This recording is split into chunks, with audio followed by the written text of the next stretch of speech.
कि आज एक कहानी है मेरे पास ऐसी, which was based on true events. बताया जाता है कि यूएस में एक होटल है, ऐसा वैसा होटल नहीं, काफ़ी ज़्यादा फेमस होटल है जिसका नाम है स्टैनली होटल, जहाँ पे स्टीफन किंग भी रहा करते थे। वहाँ पे बैठ के उन्होंने द शाइनिंग की बुक लिखी थी एंड उनके साथ भी वहाँ पे पैरानॉर्मल इंसिडेंट्स हुए थे। एंड गाइस, ये जो स्टैनली होटल है ना, इसको हल्के में मत लीजिए कि मतलब खाली पैरानॉर्मल इंसिडेंट्स हुए थे। वहाँ का हर एक होटल का कमरा में कहीं ना कोई तो छुपा है जो कि जिंदा नहीं है। वहाँ पे जो काले साए हैं हर रात को भटकते हैं, हर समय भटकते हैं।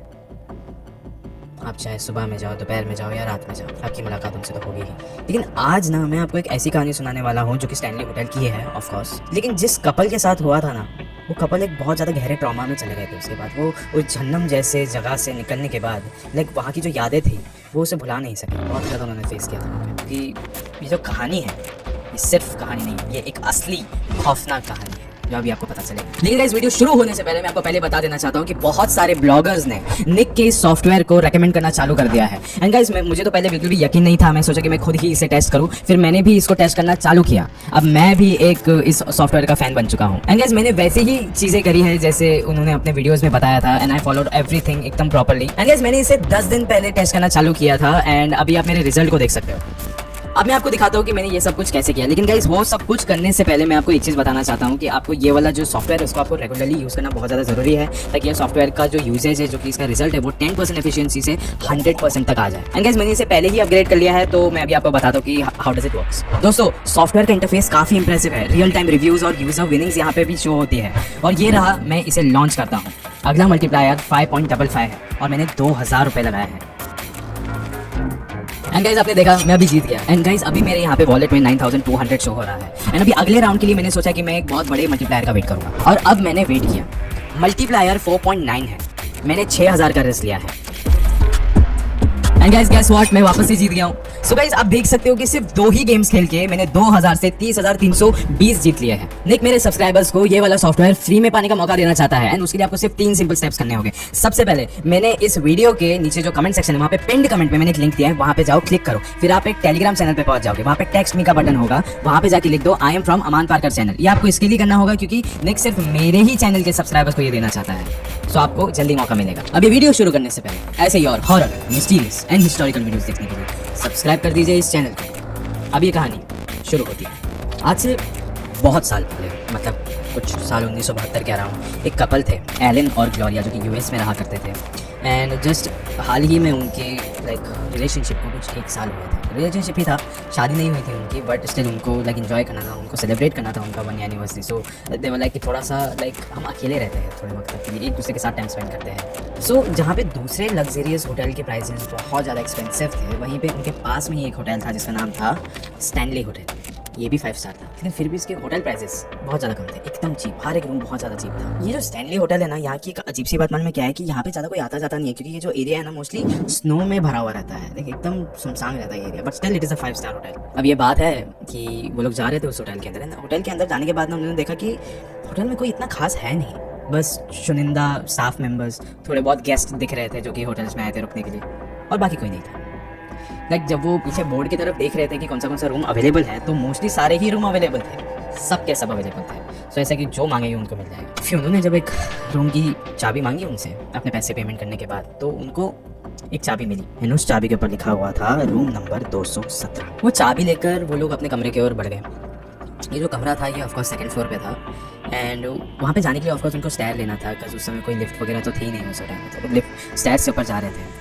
लेकिन जब वो उस फ्लोर पे पहुंचे ना, 2nd फ्लोर पे, तो उस वक्त उन्होंने देखा कि यहाँ पे वाकई में कोई भी नहीं है। मतलब शायद दूसरे फ्लोर में हो गए, लेकिन यहाँ पे तो वाकई में कोई भी नहीं है। एकदम सन्नाटा छाया हुआ था। जो एलन और ग्लोरिया बातचीत कर रहे थे वो आवाज़ें भी गूंज रही थी, मतलब कोई इंसान वहाँ पे था ही नहीं कि आवाज़ एटलीस्ट उनको भी सुनाई दे या फिर उनकी आवाज़ हमें सुनाई दे। लेकिन स्टिल ये लोग ना थोड़ा सा इग्नोर कर रहे थे उस चीज़ को कि चलो ठीक है, किसी और के प्रेजेंस नहीं है, चलो हम ज़्यादा इंजॉय कर लेंगे यार, मतलब कोई नहीं रहेगा, so it will be fine. Okay, उन्होंने ना अभी दरवाजे के अंदर चाबी डाली, उन्होंने दरवाज़ा खोलने के बाद जब वो लोग अंदर गए तो अंदर देखा कि कमरा एकदम साफ था, एकदम क्लीन, जैसे कि किसी एकदम OCD वाले पर्सन ने इसको साफ किया हो, कि मतलब जो इंसान इस कमरे को गंदा देख ही नहीं सकता, एकदम फुल चकाचक था। लेकिन वो लोग कपल्स बिंग कपल्स वो अंदर गए, उन्होंने बैग्स वगैरह इधर उधर फेंक दिए, अपने कपड़े जो कोट्स वगैरह पहन के रखे थे ठंड के कारण वो फेंक दिए, एंड देन वो बैठ गए, क्योंकि वो लोग उस कमरे में अकेले थे, तो वो लोग बहुत ज़्यादा इंटीमेट हो गए थे अभी इस समय। लेकिन फिर ना अचानक से एलन को ऐसा लगा कि वो दोनों अकेले नहीं हैं। उसने ग्लोरिया को बोला कि मुझे ऐसा लग रहा है कि हम अकेले नहीं, हम 2 हैं यहाँ पे, हमें दिख रहा है, लेकिन कोई और भी है जिसमें मुझे प्रेजेंस फील हो रही है। को लगा कि शायद से हो सकता है कि मैंने दरवाज़ा खुला रख दिया हो और कोई हाउस कीपर आया हो दरवाजे से झाँक के जल्दी से निकल गया हो सकता है। फिर गाइस उसने ना मुड़ के देखा और पीछे कोई था नहीं। फिर वो दरवाजे की ओर गया और देखा कि दरवाज़ा भी बंद है। ये कैसे हो सकता है? लेकिन एलन को ना पक्का यकीन था कि उसने किसी ना किसी की तो प्रेजेंस को महसूस किया है ना। वो ना उठ गया था अपने बेड से। वो ना हर एक कमरे का कोना छान मारा था कि कोई है तो नहीं हमारे कमरे में, कहीं गलती से तो नहीं आ गया। हर जगह देखा, उसे कुछ नहीं मिला। फिर वो देखने के लिए बाथरूम में चला गया। वो बाथरूम में गया तो बाथरूम में भी कुछ नहीं मिला। फिर वो बाथरूम से बाहर आया और उसने देखा कि उसके कमरे में अभी ग्लोरिया नहीं थी। फिर उसने देखा कि ग्लोरिया अभी बाहर से अंदर आ रही थी। उसने बोला कि मुझे ऐसा थोड़ी देर के लिए लगा कि बाहर बच्चे खेल रहे हैं, ये ग्लोरिया ने बोला। इसलिए मैं बाहर चले गई देखने के लिए, लेकिन बाहर कोई बच्चे भी नहीं थे, शोर भी आ रहा था। तो बहुत ज़्यादा अलग सा लग रहा है मुझे। उस समय एलन और ग्लोरिया बहुत ही अलग माइंड सेट में थे। उन्हें ऐसा लग रहा था कि अचानक से क्या हो रहा है। और एलन ने तो कहा भी है कि मुझे I am not going crazy, लेकिन मुझे प्रेजेंट तो फील हुआ है। अब फाइनली वो दोनों रात को सो रहे थे, ठीक, एकदम थक चुके थे ये सब की वजह से। अभी एलन ना बहुत ज़्यादा गहरी नींद में था, लेकिन उसे ना अभी उसके कान में सुनाई दे रहा था कि एक बूढ़ी औरत है जो उसके कान में आके कुछ तो कह रही है। उसने आंखें एकदम झटके से खुली। आसपास कोई भी नहीं था, सिर्फ अंधेरा। एकदम गौर से देख रहा था, फिर भी उसको साफ अंधेरा ही दिख रहा था। वो उठ गया अपने बिस्तर से। वो थोड़ा पूरे कमरे में अच्छे से घूमा। फिर उसने वापस से वो बिस्तर पे जाने लगा, लेकिन अभी ना उसे उसके कमरे के बाहर से बच्चों की खेलने की आवाज़ आने लगी। घड़ी की तरफ देखा उसने। 2 बज रहे थे उससे। 2 बजे कौन बच्चे खेलते हैं इतनी आधी रात में? That was impossible. उसने बोला कि लेकिन फिर भी मैं जाके एटलीस्ट देखूंगा तो सही कि कौन है ये। उसने दरवाज़ा खोला, बाहर गया, सेम अंधेरा और कुछ भी नहीं। उसने बोला बस शायद से अब ये बहुत हो गया है यहाँ पे। या तो इस पूरे होटल में किसी का काला साया है, या फिर इस होटल में कुछ ना कुछ तो गड़बड़ है। वो अंदर जाने ही लगा कि उसने अपने साइड आई से देखा कि कॉरिडोर के एकदम एग्जैक्ट बीच में एक छोटी सी बच्ची खड़ी है, छोटी सी, एलन को घूर रही थी। एलन ने एकदम चिल्ला के कहा कि बहुत रात हो रही है, आप यहाँ पे कर क्या रहे हो? उसने कुछ नहीं कहा, सिर्फ अपने आई कांटेक्ट उसने मेंटेन करके रखा था। फिर एलन अभी उससे एकदम नजदीक जा रहा था उससे बात करते करते, लेकिन इससे पहले कि वो उसके पास तक पहुंचे, उससे पहले ही एलन के कमरे से उसे चीखने की आवाज़ सुनाई थी एंड वो अंदर भागते हुए गया। अंदर जाते ही एलन ने देखा कि एक बूढ़ी औरत ग्लोरिया का गला दबा रही है। जैसे ही उस बूढ़ी औरत को पता लगा कि एक और एक शख्स अभी इस कमरे के अंदर आ चुका है, उसे देख चुका है ये चीज़ साफ साफ, वो एक विंडो की तरफ गई और वहाँ पे जाके वो गायब हो गए, अदृश्य हो गए उन दोनों के सामने। ये सारी चीज़ें देखकर वो दोनों कहाँ उठे थे, एलन और ग्लोरिया। रात के 2-2:30 बज रहे थे अभी ऑफ कोर्स।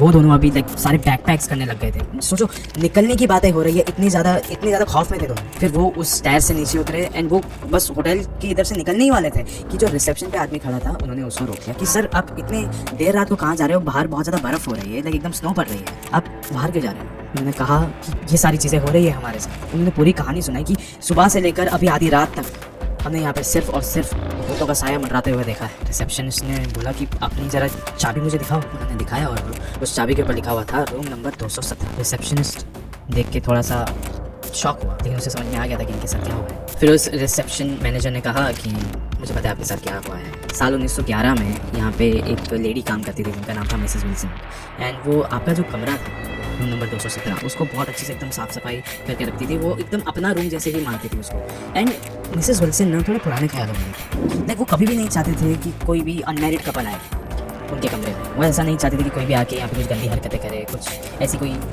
घिनौनी हरकतें करे जिससे कि लाइक उनका कमरा गंदा हो जाए, नापाक हो जाए।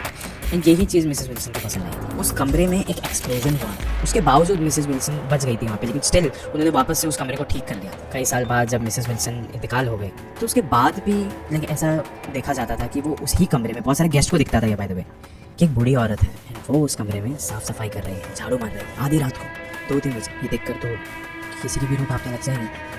और यही होता था। उस मैनेजर ने ये वाली बात भी कही कि एक्चुअली हम ना ये वाली बात एकदम मान लेते हैं कि यस यहाँ पे ये सारी चीज़ें हैं, वो प्रेत को मिलते हैं। एंड आपने जो कहा कि आपको एक छोटी बच्ची भी दिखी थी, वो भी है यहीं पे, उसी स्टेयर्स के पास रहती है, उसकी भी मौत हुई थी, तो उसकी भी जो आत्मा है वो यहीं पे भटकती है। लेकिन हम होटल वाले ना हमेशा एक चीज़ एकदम मेक श्योर करते हैं कि कभी भी वो किसी दिया ना जाए। हो सकता है कि जो आफ्टरनून शिफ्ट में यहाँ पे काम कर रहा था उसने आपको ये वाली चाबी दे दी, वो यहाँ पे एकदम नया है, उसे नहीं पता यहाँ पे क्या क्या चीज़ें होती है। मुझे पता है क्योंकि मैं यहाँ पे रात में काम करता हूँ, हर वक्त सामना करता हूँ उनका। इसके लिए आजकल तो मैं भटकता भी नहीं, यहाँ वहाँ जाता भी नहीं हूँ, और जितने भी स्टाफ है वो अपने अपने रूम्स में बस बाहर नहीं निकलते। बहुत एकदम इंपॉर्टेंट काम होता है तभी वो लोग बाहर निकलते, क्योंकि हमें पता है जब हम बाहर निकलेंगे वो हमें अपना शिकार बना देंगे।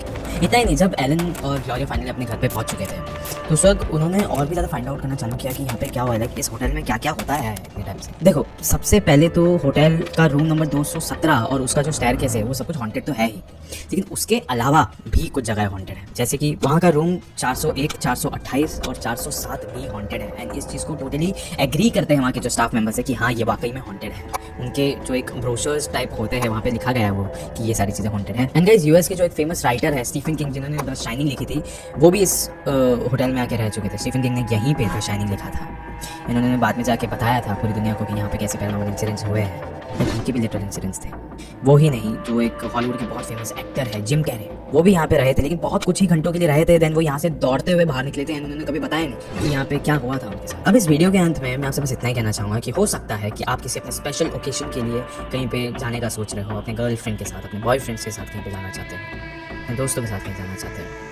आप बहुत ज़्यादा इंतज़ार कर रहे हो कि कब हम वहाँ पे पहुँचे एंड लाइक इन्जॉय करना चालू करें, लेकिन हो सकता है कि कोई और वहाँ पे अभी मौजूद है और जो आपका इंतज़ार कर रहा है आपको खौफ में ढकेलने के लिए, जो कि बिल्कुल भी जिंदा नहीं है। इसके लिए जाने से पहले कहीं पे भी उसका इतिहास जान लीजिए।